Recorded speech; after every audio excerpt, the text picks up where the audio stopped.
그 사회 입장 속에서 됐습니다. 어려운 거 없고요. 여기까지 해서 4가지 살펴봤어. 이제 가치 중립과 가치 개입이고, 여러분 여기 어려운 건 없는데 은근히 선지로 많이 나옵니다. 은근히 많이 나와요. 양적 연구 과정과 관련해서 제일 어려운 문제로 출제된다고 했잖아요. 사회조사 과정 가장 어려운 문제로 출제될 때 선지로 나올 수 있습니다. 일단 가치 중립은 무엇이냐? 가치 중립 볼까? 연구자가 특정 가치에 치우치지 않고 사실에 근거해서 연구하려는 태도, 객관적인 태도 이렇게 생각해도 되겠고, 더 가보면 사회문화 현상을 과학적으로 탐구한다는 것은 연구자가 주관적인 가치를 배제하고 객관적인 증거에 입각해서 가치 중립적으로 탐구하는 것. 연구자도 인간이기 때문에 완벽하게 가치 중립적 태도를 유지하기는 어렵겠지만 그래도 사실에 근거하여 객관적인 증거에 입각하여 탐구하려는 태도를 가치 중립이라고 한다. 됐습니다. 사실과 가치 구분의 필요성 하고 나와 있어요. 가치 중립해서 가치라고 하는 말이 나와 있으면서 가치 중립할 때 사실에 근거해서 한다라고 나왔으니까 그럼 사실은 뭐고 가치는 뭐야? 이렇게 구분을 해봐야 되겠죠. 그렇죠? 그래서 여러분 39페이지 오른쪽 날개에 작은 글씨 있어. 거기 작은 글씨에 보시면 사실이란 보여요? 실제로 발생했던 일이나 현재 있는 일을 의미한다. 즉 사실 문제는 그것이 사실인지 아닌지 참거짓을 확인할 수 있는 것. 우리나라 이혼율이 50%입니다. 사실 확인할 수 있지. 거짓인 사실. 예. 참거짓 확인할 수 있는 거, 그게 바로 사실입니다.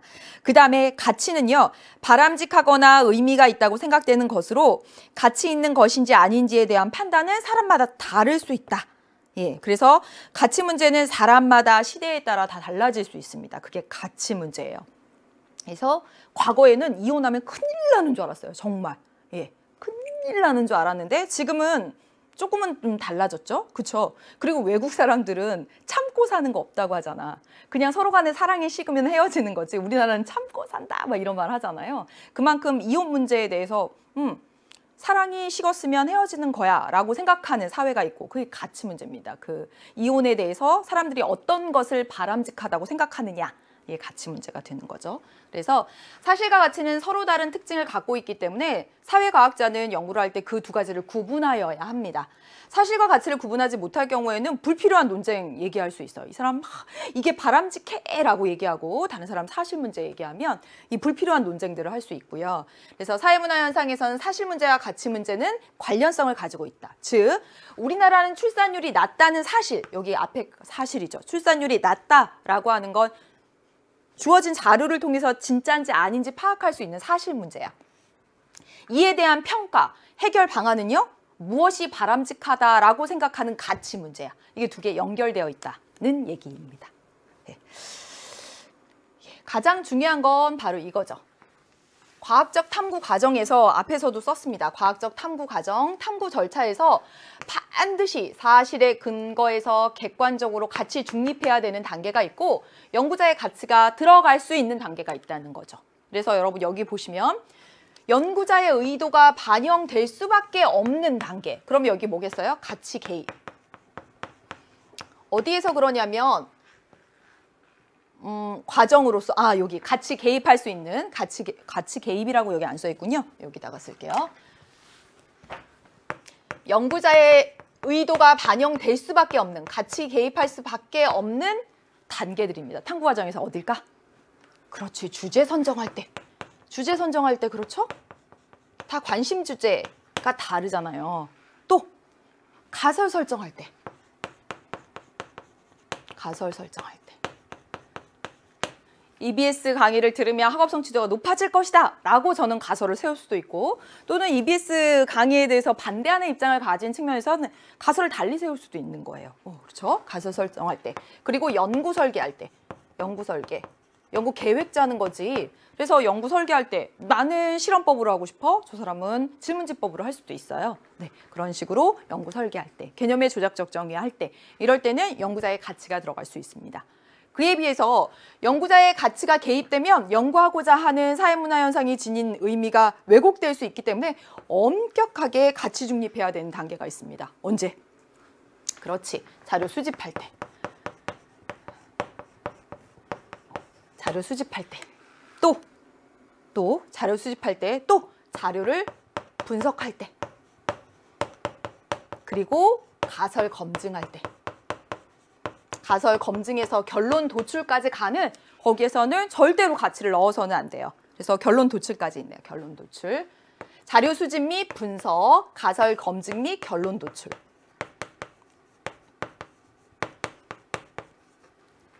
쭉 순서였죠. 그렇죠? 그 다음에 연구 결과 활용은 하고 나와 있어요. 사회 구성원 다수에게 영향을 미치는 사회문화 현상이므로 연구 결과에 따른 대책 등을 마련할 때 사회적 가치 또는 인류 보편적 가치를 존중하려는 가치 판단이 들어가게 됩니다. 여기는 가치 개입하게 되네. 그렇죠? 그래서 연구 결과 활용의 단계에서는 가치 개입할 수 있다. 이렇게 쓰시면 되겠습니다. 그래서 연구 결과 활용. 그래서 구분해서 여기 중심 알아두면 되겠죠? 자료 수집 및 분석, 가설 검증 및 결론 도출할 때는 엄격히 가치 중립이 요구된다. 해놓으시면 나머지는 가치 개입할 수 있다. 라고 정리하면 되겠지요. 좋습니다. 잘했습니다. 이제 40쪽으로 가도록 하겠습니다. 40쪽. 두 가지 왔어. 다시 정리해요. 탐구 태도 받고 그 다음에 가치 중립과 가치 개입 받습니다. 그래서 가치 중립이라고 하는 건 사실에 근거해서 하는 거야. 그래서 사실하고 가치가 무엇인지 비교해 봤습니다. 사실은 참거짓 판단이 가능한 거, 가치는 평가, 이런 것들이 담겨져 있는 거. 그래서 가치 중립, 가치 개입까지 온 거고 이제 40페이지입니다. 40페이지엔 연구윤리야, 연구윤리. 연구윤리는 크게 두 가지로 나눌 수 있고 우리 수능 특강에서는 세 가지로 나눴어요. 크게 연구 대상자에 관련된 윤리하고 그리고 연구 과정 또는 결과 공표에 따른 윤리입니다. 연구 대상자에 대한 것과 연구 과정, 결과 공표에 대한 것. 그래서 여러분 40페이지에 보시면 양가로 2번이 연구 대상자와 관련된 거야. 크게 봐, 동그라미 쳐주세요. 그리고 양가로 3번하고 4번이 연구 과정, 그리고 결과 공표와 관련된 윤리예요. 그러면 사회문화현상 탐구했을 때 왜 연구윤리가 필요할까? 사회문화현상은 누구를 대상으로 하기 때문이야? 그렇지, 인간을 대상으로 하기 때문에. 인간을 대상으로 하기 때문에 자연현상을 대상으로 하는 연구보다 엄격한 윤리성이 요구된다. 사회문화현상의 탐구 결과가 사회에 유익하더라도 연구 과정에서 인권 침해 등이 발생할 수 있다. 우리 사례로 봤던 것들도 있습니다. 컴퓨터 게임을 많이 했을 때 폭력성이 얼마나 높아지는지 알아보기 위해서 컴퓨터 게임을 하루에 막 10시간씩 시켜요. 네.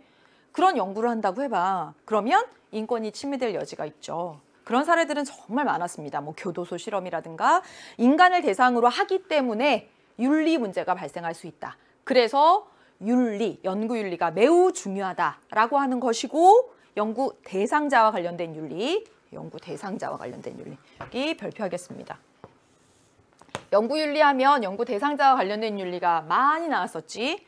첫 번째, 연구자는 연구 대상자에게 연구 목적, 그리고 연구 과정에 대해서 먼저 알리고 동의를 구해야 됩니다. 동의를 구해야 된다. 연구 목적이나 연구 과정을 연구 대상자에게 알려주는 것이 연구 결과에 크게 영향을 미치는 경우에는 불가피하게 연구가 끝난 후 연구 결과를 발표하기 전에 연구 대상자에게 알리고 연구 결과의 공표에 대한 동의를 구해야 된다. 불가피하게 이런 경우도 있어요. 그래서 개념 강의에서도 설명했지만 예를 들면 이런 거지. 동조 실험. 그래서 동조 실험하는 사람들이 다른 사람들의 견해에 얼마나 따라가고 동조하는지 알아보고자 하는 거야. 그래서 이렇게 동그랗게 다 앉혀놓고 여기서 틀린 답 말하고 맨 끝에 있는 실험 대상에게 어떤 답 말하는지 알아보는 거야. 근데 애초에 요 연구 대상에게 지금 저희는 동조 실험하려고 합니다. 라고 얘기해주면 얘네가 틀린 답 하는데 따라가는 거 나는 내 소신대로 하겠어. 이렇게 할 수 있습니다. 그럼 연구 결과가 왜곡될 수 있겠지. 따라서 애초에 이건 동조 실험입니다를 안 알리고 했다가 나중에 알려주는 경우도 있습니다.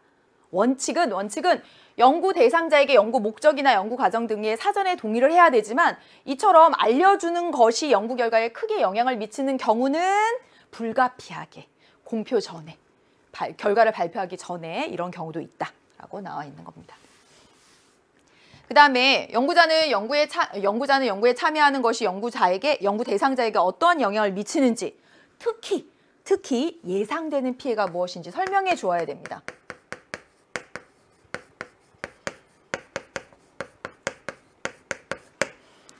예상되는 피해가 무엇인지 정확하게 설명해 주어야 되고, 연구자는 연구를 진행하면서 예상하지 못한 문제가 발생할 경우에 가장 최우선으로 하여야 될 것은 연구 대상자의 안전과 이익을 우선적으로 고려해야 된다는 것이죠. 그래서 연구를 진행하다가 예상치 못한 일이 벌어졌어요. 무슨 발작이 일어났다든가 뭐 교도소 실험 같은 데서는 그럼 중단해야 됩니다. 연구자의 안전과 이익을 위해, 연구 대상자의 안전과 이익을 위해서. 바로 그런 거. 그 다음에 연구자는 연구 대상자의 무엇을? 익명성을 보장해야 하며, 여러분 거기 익명성이 뭔지 나왔죠? 신원이 노출되지 않도록 하는 것이라고 40쪽 제일 위에 나와 있습니다. 한번 보시고요. 익명성을 보장해야 하며 뭐와 관련된 정보 및 개인정보를 연구 목적 이외의 용도로 활용해서는 안 된다. 익명성 보장해야 된다. 개인의 신원이 노출돼서는 안 되고 사생활 보호해야 된다. 따라서 사생활 관련된 정보나 이런 것들이 나가면 안 돼!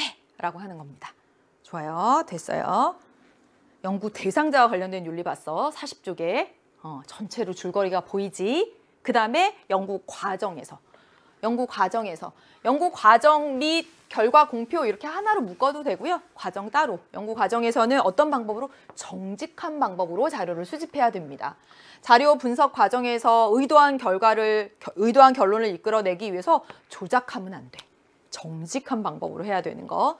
수집한 자료 및 분석 내용과 일치하지 않는 해석, 왜곡해서는 안 된다. 뒤에 역시 마찬가지. 같은 맥락으로 나와 있습니다. 연구 결과 공표할 때도 연구 결과 공표가 자신에게 미칠 악영향을 고려하거나 공표를 통해서 이익을 얻을 목적으로 연구 결과를 은폐, 왜곡, 축소, 과장해서는 안 된다. 그리고요, 다른 연구자의 연구물을 활용할 때는 그 출처를 정확히 밝혀야죠. 어디서 인용했는지. 안 그러면 이거 도둑질 되는 거지. 출처를 정확하게 밝혀야 된다. 그리고요, 연구 성과가 사회적으로 악용되지 않도록 책임 있는 자세가 필요하겠다. 악용되지 않도록. 한 번씩만 읽어두시면 되겠고, 여기까지 쫙 봤습니다. 여러분 봐봐. 전체적으로 큰 그림으로 보시면 3가지 본 거예요. 3가지 본 거 한 판으로 지금부터 정리해 보도록 하겠습니다. 갈게요. 여기 있습니다. 자, 좋아요. 사회문화 현상의 탐구 태도와 연구윤리 38쪽 제일 위에 보면, 그렇지, 사회문화 현상의 탐구에 필요한 태도하고 나와 있습니다. 태도하고 나와 있고요. 39페이지 중간에 가치 중립과 가치 개입, 40페이지로 넘어와서 연구윤리 이렇게 3가지다 라고 하는 거 됐어? 됐어. 그리고 태도입니다. 태도 4가지 뭐 있어? 시옷 2개. 그렇지. 성찰적 태도. 그 다음에요. 시옷 2개. 상대주의적 태도. 그 다음에 기억 2개. 좋아. 객관적 태도. 그리고 개방적 태도.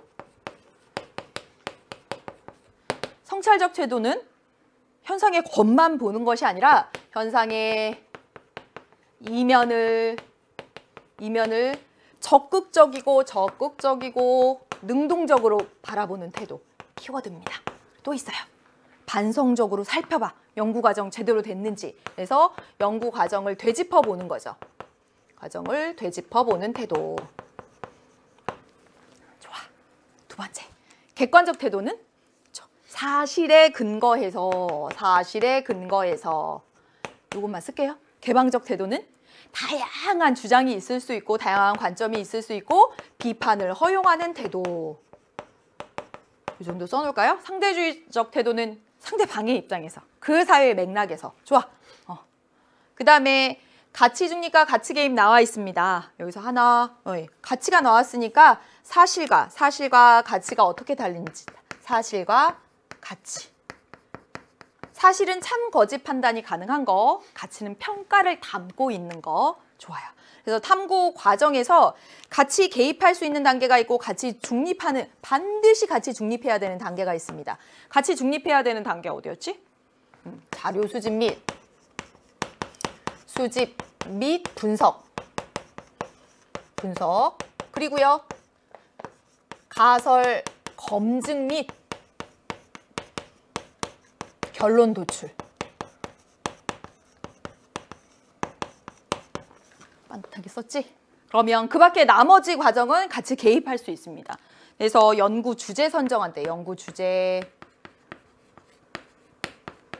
그리고 기억해야 될 거 가설 설정할 때 가설 이렇게만 쓸게요. 연구 설계할 때. 연구 설계 안에 뭐 있었지?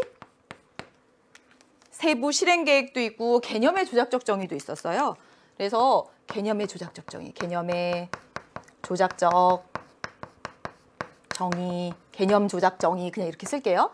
따라서 개념의 조작적 정의, 가설 설정, 연구 주제 선정 이럴 땐 가치가 개입돼요. 결과 활용할 때도 마찬가지지. 결과 활용 여러분 써주시면 되겠고. 좋아. 이건 선지로 많이 나온다. 선지로 자주 나왔다. 별표 하나. 그리고 연구 윤리로 가도록 하겠습니다. 연구 윤리는 세 가지로 나누어서 연구 대상자와 관련해서 그리고 연구 과정 및 결과 공표 하나도 묶어도 돼요. 네. 그래서 대상자와 관련된 윤리가 가장 중요해요. 연구 대상자와 관련해서 반드시 그렇지 동의를 구해야 돼. 동의를 구해서 자발적으로 참여할 수 있도록 해야 돼. 예상되는 피해를 설명해 줘야 돼. 피해를 설명해 줘야 되고 익명성, 신원이 노출되지 않도록 해야 돼요. 익명성. 예. 그래서 좀 파생시켜 보면 사생활을 보호하자. 또 예상되는 피해를 설명해 주고 그리고 예상치 못한 상황이 발생하게 되면 안전과 이익을 고려하는 방법으로 가장 연구 대상자의 안전과 이익을 최우선으로 고려해야 된다라고 하는 이야기가 있었고요. 연구 과정에서는 조작하면 안 돼. 정직한 방법으로 해야 돼. 이거였었고 연구 결과 공표할 때는 역시 마찬가지지. 왜곡, 또 뭐 있지? 축소, 과장, 확대, 뭐 축소, 과장, 뭐 다 안 돼, 안 돼, 안 돼. 이런 거 안 돼요. 안 돼. 그리고요, 출처를 밝혀야지.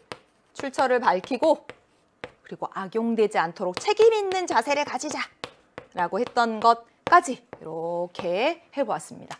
여러분 여기까지 했어요. 여기까지 해서 내용 설명 쭉 한판 정리 끝냈습니다. 기억하시고 이제 이 내용들 바탕으로 해서 오늘 기본 문제 먼저 풀고 가도록 하겠습니다. 그럼 가시죠. 다음은 어느 학자의 주장입니다. 이 학자가 말하고자 하는 바예요. 사회학자는 무릇 주변에서 발생하는 온갖 현상을 사사로운 차원으로부터 격리시키자. 사사로운 거, 지극히 개인적인 것으로부터 격리시켜서 보자. 객관적으로 보자. 이렇게 말할 수도 있을 것 같습니다. 근데 더 연결해서 보면 뭐냐면 사사로운 차원, 즉 지극히 개인적인 차원, 개인적인 차원이 아니라 큰 구조적 차원에서 보자. 이렇게 말하고 있는 거야. 큰 구조에서. 거시적으로 보자. 그런 얘기구나. 우유 한 팩을 사더라도 왜 그런 모양과 재질의 팩이 사용되고 있는가? 우유를 소비하는 나는 우유 생산자와 어떤 관계인가? 진짜 거시적이네. 나는 왜 매일 우유를 마셔도 우유 중독자로서 환자 취급을 받지 않는가?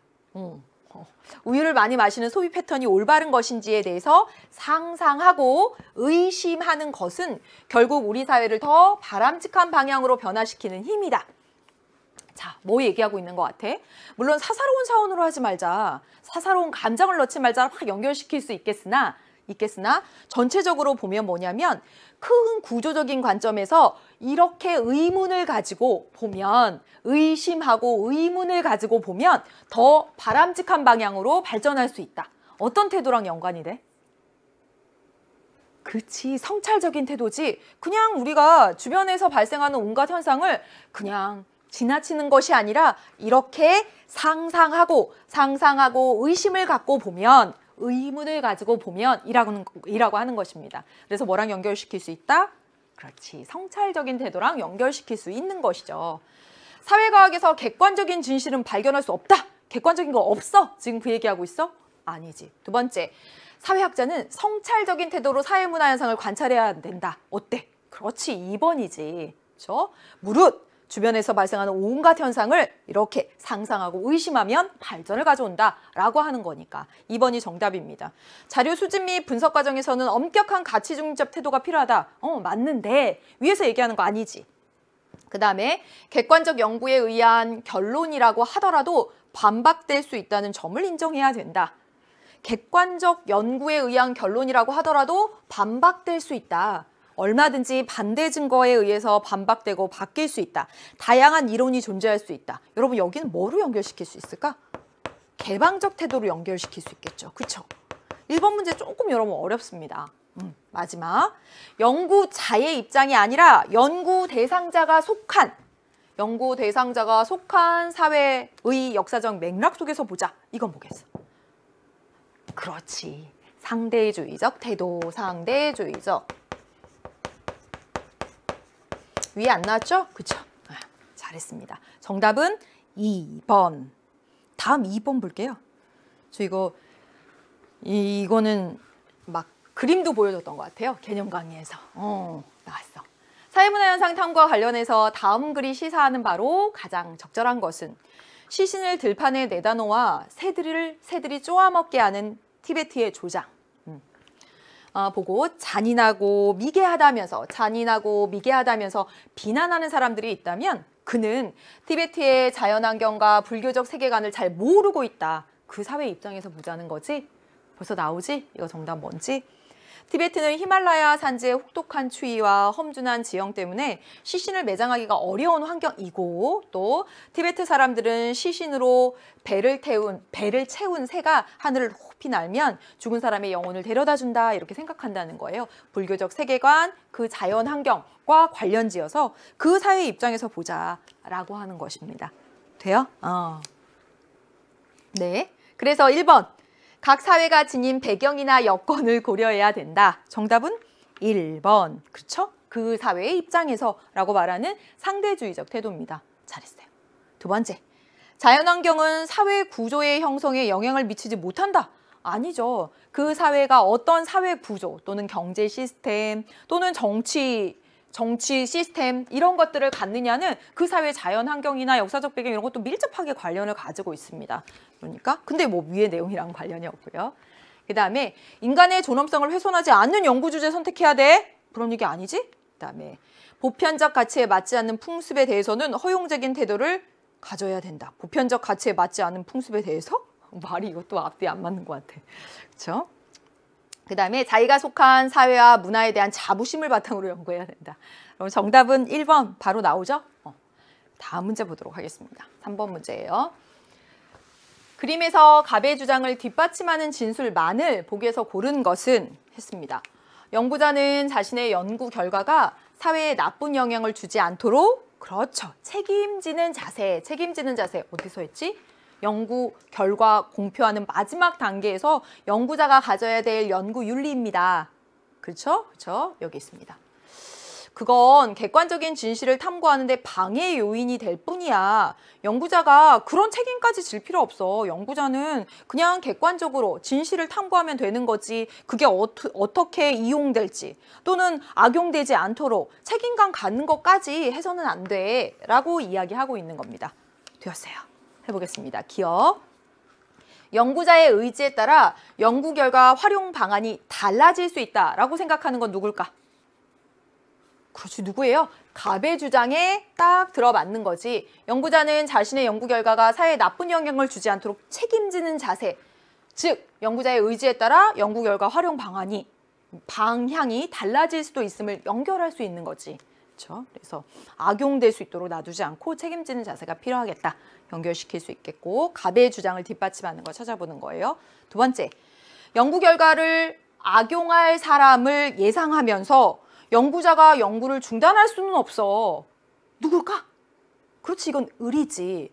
객관적인 진실을 탐구하는 데 방해 요인이 될 뿐이야. 그런 부분까지는 책임지게 할 필요가 없어. 라고 바로 올로 연결이 됩니다. 니은은. 그렇죠? 그 다음에 연구 목적과 결과 활용은 분리될 수 없으며 연구자는 보편적 가치를 추구해야 돼. 어때요? 이거. 책임 있는 자세 말하는 갑과 딱 맞아 떨어집니다.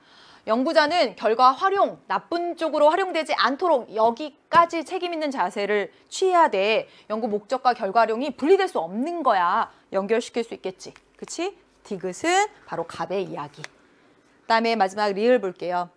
연구자가 연구 결과가 사회에 미칠 영향을 고려하다 보면 바람직한 가치를 위해서 연구 결과를 조작할 수도 있잖아. 따라서 그런 부분은 신경 쓰지 않아도 돼. 여기로 연결시킬 수 있겠죠? 그렇죠? 따라서 정답은 기억 디귿해서 2번 이렇게 골라주시면 되겠습니다. 흡사 약간 국어 문제 같은 그런 성격이 있고요. 오늘의 마지막 문제 볼게요.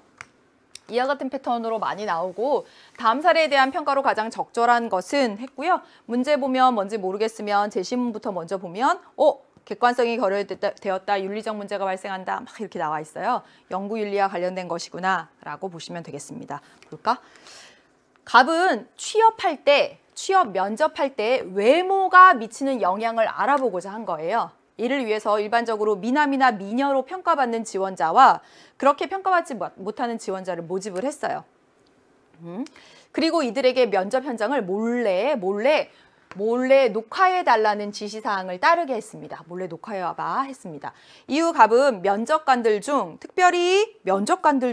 특별히 미남이나 미녀에게 호의적인 질문을 한 사례와 미남이나 미녀가 면접 단계를 통과한 그런 사례만을 골라서 연구 결론을 도출하고 발표한 거예요.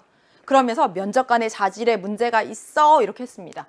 여러분 문제점 보이지 않아요? 문제점 뭐 보여요? 몰래 녹화하도록 했습니다. 그래서 연구 대상이 되는 면접관에게 동의를 구하지 않았어. 그렇죠? 그리고요. 그러한 사례만, 호의적인 질문을 한 사례만, 통과한 사례만을 분석해서 자질 문제를 지적했습니다. 자료 분석할 때, 여기 분석할 때 자기의 의도에 맞는 것만 골랐습니다. 객관성이 결여된 거지. 그치? 그러면 찾아보도록 하겠습니다. 1번, 비윤리적인 주제를 선택하였다. 선생님 그런 거 같은데요? 그래? 아니지. 여러분 우리가 면접할 때 사실은 굉장히 객관적인 기준에 따라서 선발이 되어야 되는데 실제 외모가 영향력을 미치는지 또는 학벌이 영향력을 미치는지 또는 좋은 대학 뭐 이런 것들이 영향을 미치는지 궁금하잖아요. 이건 충분히 연구 주제가 될 수 있습니다. 그래서 맞고요. 아니요. 비윤리적이라고 할 수 없고요. 두 번째, 연구 과정에서 객관성이 결여되었다. 그렇지. 여기 봐봐. 그러한 사례만을 고르는 거야. 자기가 애초에 생각한 연구 주제, 연구 결과에 부합하는 것만 고른 거야. 그러니까 정답 2번입니다. 그렇죠? 3번, 발생 가능한 윤리적 문제를 미리 방지했다라고 했는데 윤리적 문제를 미리 방지했어요? 아니지. 몰래 녹화해서 연구 대상이 되는 면접관의 동의도 구하지 않았어. 그래서 그런 문제가 있고요. 그래서 방지하였다. 아닙니다. 그리고 모든 연구 대상자의 자발적인 아니었지?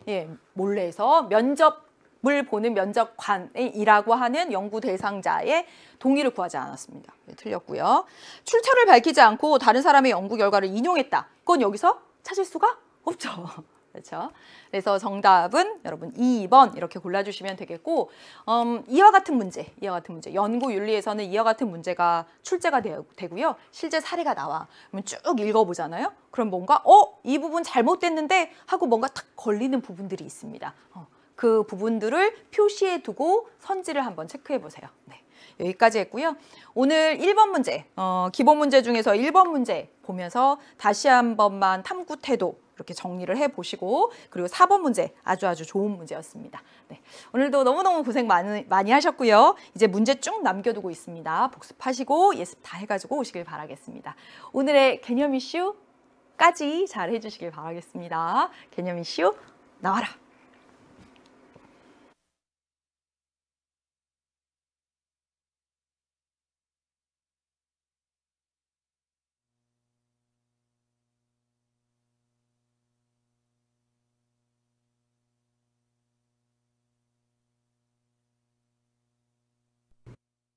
개념 이슈